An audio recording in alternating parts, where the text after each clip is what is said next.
Savings మహాసభకు విచ్చేసినటువంటి కర్నూలు, నంద్యాల జిల్లా ప్రజలకు హృదయపూర్వక స్వాగతం పలుకుతున్నాం. 2024లో ఎన్డీఏ కూటమికి మీరేసినటువంటి ఓటు ఈ రాష్ట్ర భవిష్యత్తును మార్చింది. ఒక్క ఛాన్స్ అంటూ వచ్చిన వారు రాష్ట్రాన్ని సర్వనాశనం చేశారు. ఒక ఓటు, కూటమికి వేసినటువంటి ఒక ఓటు 100 లాభాలను కలిగించింది. ఒకే ఒక సంవత్సరంలో కలిగించింది. ఒక ఓటు లక్షల కోట్ల అభివృద్ధి, ఒక ఓటు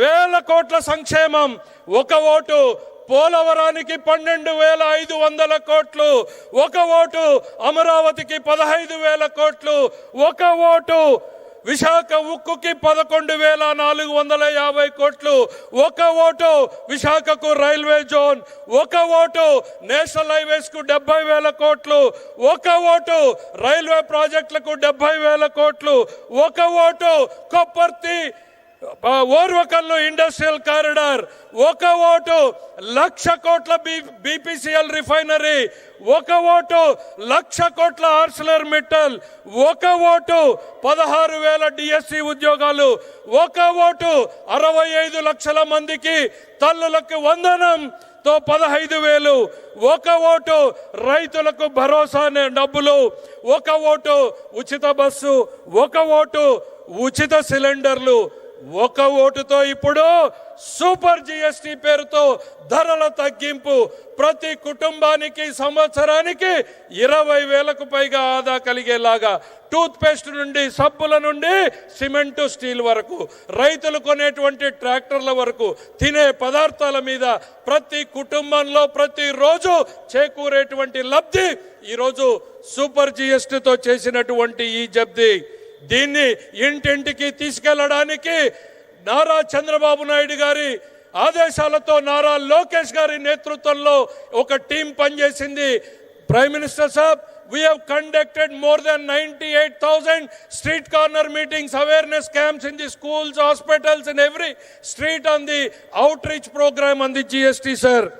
ఈ రోజు ఒక ఓటుతో నిన్నటికి నిన్న భారత ప్రధానమంత్రి గారి ఆశీస్సులతో, నారా చంద్రబాబు నాయుడు గారి, లోకేష్ గారి ఆలోచనలతో ఈ రాష్ట్ర భవిష్యత్తును, దిశను మార్చేటువంటి గూగుల్ సంస్థ విశాఖలో పెట్టుబడులకు కారణం ఈ కూటమి నేతృత్వం అనేటువంటిది ఈ సందర్భంగా చెప్తున్నా.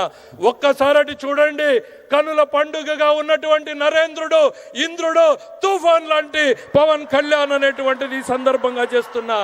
ఇలా ఒక ఓటు ఒక సంవత్సరంలో 100 లాభాలు. గుర్తుపెట్టుకోండి, ఆపరేషన్ సింధూర్ పేరుతో దేశం సత్తా చాటినటువంటి నాయకత్వం ఒకవైపు, టారిఫ్ల పేరుతో మెడలు వంచుతామంటే స్వదేశీ నినాదంతో ప్రపంచ దేశాలను మన వైపు తిప్పేలా చేసినటువంటి నాయకత్వం ఆయనది. మరోవైపు చంద్రబాబు నాయుడు గారి నిరంతరం మన పిల్లల కోసం, మన కోసం, వారి భవిష్యత్తు కోసం శ్రమించేటువంటి నాయకత్వం ఆయనది. చెడిపోయినటువంటి రాష్ట్రాన్ని, పడిపోయినటువంటి రాష్ట్రాన్ని తన అపారమైనటువంటి అనుభవంతో గాడిన పెడుతున్నటువంటి నాయకత్వం ఆయనది. వీరికి తోడు మరోవైపు బలమైనటువంటి నాయకత్వం పవన్ కళ్యాణ్ గారిది. భవిష్యత్ తరాల తల రాతలు మార్చేటువంటి నాయకత్వం ఈరోజు మన కోసం, మన పిల్లల భవిష్యత్తు కోసం ఈ కూటమి కొనసాగాల్సిందే. ఈ కూటమితోనే రాష్ట్రానికి, మనకు భవిష్యత్తు అనేటువంటిది మరొక్కసారి తెలియజేసుకుంటూ ఈ అద్భుతమైనటువంటి అవకాశంలో పాలు పంచుకుంటున్న మనందరినీ ఒక అదృష్టంగా భావిస్తూ మీ అందరి వద్ద సెలవు తీసుకుంటున్నా. జై హింద్.